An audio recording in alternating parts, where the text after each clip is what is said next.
Welcome to the Piano Ninja Tricks podcast. Hi, I'm Lisa Spector, your piano ninja, here to make everything easier for you at the piano so you sound like a piano ninja. If you've heard the podcast before, you'll know that this is a little different this time. I did not start with any virtuoso intro music. I didn't have any intro music because I'm going to do this a little bit differently. I'm going to be sharing a beautiful, slow, somber piece of music that you've probably never heard before in a moment. And the reason why is because this episode is a memory of my dog, Gina. If you've watched on YouTube before, you always see Gina, my black lab, who is 15 and a half, in the corner in her dog bed, snoozing away.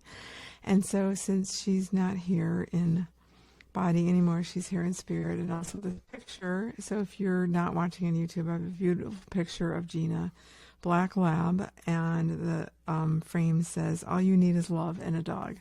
And I'll add to that, and probably some music. It's been a challenging week, and if you're listening and not watching, I'm not even in my Piano Ninja costume. I'm all about comfort right now. Comfort music, comfort clothing, comfort food, and just to get me through this grieving period. Gina was my buddy. Gina was my everything. Gina was my agility partner. She was a 2-time agility champion. One when she was 9 years old, one when she was 10. We went to 3 different agility national competitions, trials. And she was always by my side at the piano, always. And I learned a lot from her, and I'm going to be sharing things that I learned from her that you can apply to your music. But first I'm going on to this beautiful piece, which is a Belarus composer named Skulta that I did not know of until a Belarus student of mine many, many years ago introduced me to this arietta. It's so gorgeous. So whatever you're going through right now, most of us are living in some area of stress in our lives.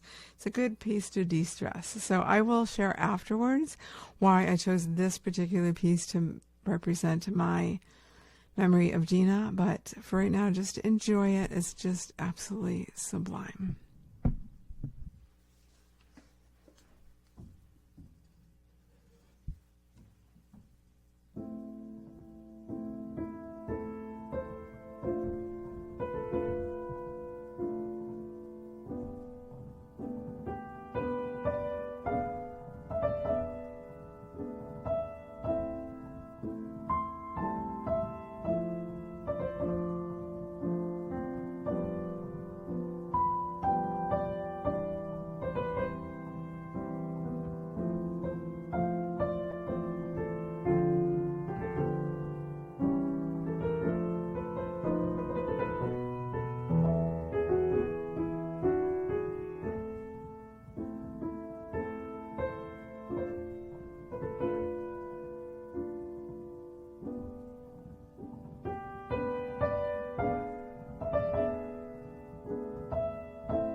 hope you enjoyed that. And the reason I chose that is because so I adopted Gina when she was 16 months old. She was a career change dog from Guide Dogs for the Blind, where I used to be a volunteer puppy raiser. And she used to love to eat grass. Like, just would go running and always find grass. And one day we were on a hike and she ingested this big, long, like a foot long or something, really thick, that, that really, really thick kind of grass that's like just sandpaper. Well, I didn't know that's what it was that she ingested, but she started coughing and coughing out blood, and within half an hour, and she got rushed to ER because, of course, it was a Friday night, and they had to bring in someone from another county to do a scoping procedure, and that was the next day, and her lungs were filling with food. It was pretty dangerous, but luckily she was young. She was 3, so she had a lot of stamina and good health to work through this, and all went fine, but I didn't know that was going to be what the results were going to be. So they actually had me go into a room and have some quiet time with her, and they said, you need to say goodbye just in case she doesn't make it. Luckily she did make it, but in the process we listened to this piece together, and it was an incredibly bonding experience, and it's since remained for all the time since then, which has been 12 and a half years. Just our bonding music. Some of you may not know this, but I actually have my other career is I have been recording music for pet anxiety, specifically canine anxiety, for over 20 years. Started with a different company. In the last few years, I've been with My Zen Pet, my own company. And so playing music like this that's very slow, soft, steady beat, all the things that help dogs through anxiety issues like sound phobias, excessive barking, hyperactivity, separation anxiety, aggression, fear, all the things that comes from stress. My music has helped thousands to probably hundreds of maybe of thousands, and it's played in over 100, enormous amount of shelters worldwide, and 1,500 shelters worldwide. So music that is of that speed, tempo, and everything is just very near and dear to my heart because it's very connected to my dog world. So, but this episode is about lessons that I learned from my dog, lessons I learned from Gina that can help you in your music.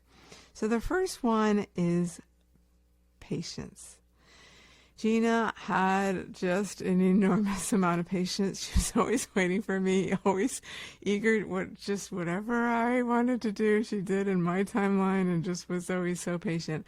And that is so important for you as a pianist to be patient, because even when you're applying these piano ninja tricks, if you're a new listener, you may not know that all of this is about removing unwanted and oftentimes unknown poor practice habits and replacing them with smart practice habits that allow you to learn faster and learn with more joy and with ease.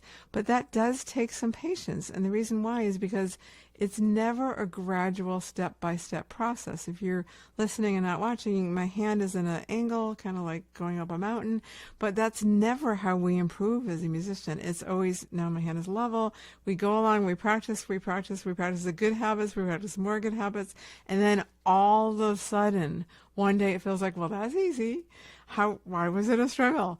And then what happens, so now my hand is in a vertical position, and now what happens is, I'm pointing to the top of my finger, our ceiling becomes our floor. Now we're at the next level, and then we go on the next smart practice habits, the piano ninja tricks, and we keep going. And then we keep practicing them day after day, and then all of a sudden one day that passage becomes easy. That's just kind of how the learning process works. So it does take some patience. It is a faster way to learn, but it still takes some patience. Another big lesson I learned from my dog, Gina, is embracing routine. Dogs love routine. It's the same thing with piano. It's not that you have to practice at the same time of day or anything like that, but the routine of establishing these smart practice habits and taking things you've learned here in this podcast with cyclical rhythm and quick reflex motion and how to correct notes, applying them day after day and establishing habits with them and embracing the routine of that is so important. I learned that from Gina, and there's so much I learned from Gina, but the last one I'll share here for now is being present and living in the moment. One of the things that makes a great musician is a really great musician stays in the present moment when they're playing. And the reason why that makes them so great is because that's where you have to be a really, really good, skilled listener to be a really good musician. And listening requires being in the present moment. You can't hear what you just played. You can't hear what you're about to play. What you can hear is what you're playing in that moment.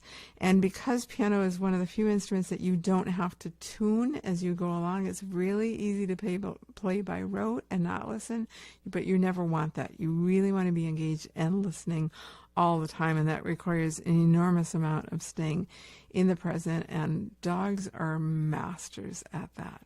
And I'm so grateful for Gina for teaching me that. So I hope those lessons from Gina help you in your piano practicing as well. I also want to share something we have coming up. Black Friday is coming up, Black Friday week specifically, starting the last week of November. And I have so many special gifts for you and offers for you. And if you not only want to be the first to know about them, but you also want to receive some bonus gifts that help you in practicing in the meantime, sign up for the Black Friday waitlist at lisaspector.com/Black Friday waitlist. And you'll be for the first to know about the promo offers, but also you'll be receiving free gifts along the way while you wait. The first one I have for you is the 12 steps for learning new music. So if you want that, sign up for the Black Friday waitlist. I hope to be back next week in my Piano Ninja costume, a little more cheery, and I'll start with some and end with some virtuoso music. I just didn't feel like it was appropriate for this particular episode that's in memory of Gina. Thank you really appreciate you listening and allowing me the time to share this with you, because it's really part of my healing and part of my grieving process. Thank you so much for listening. Picture of Gina, and I am Lisa, and I am your Piano Ninja signing out.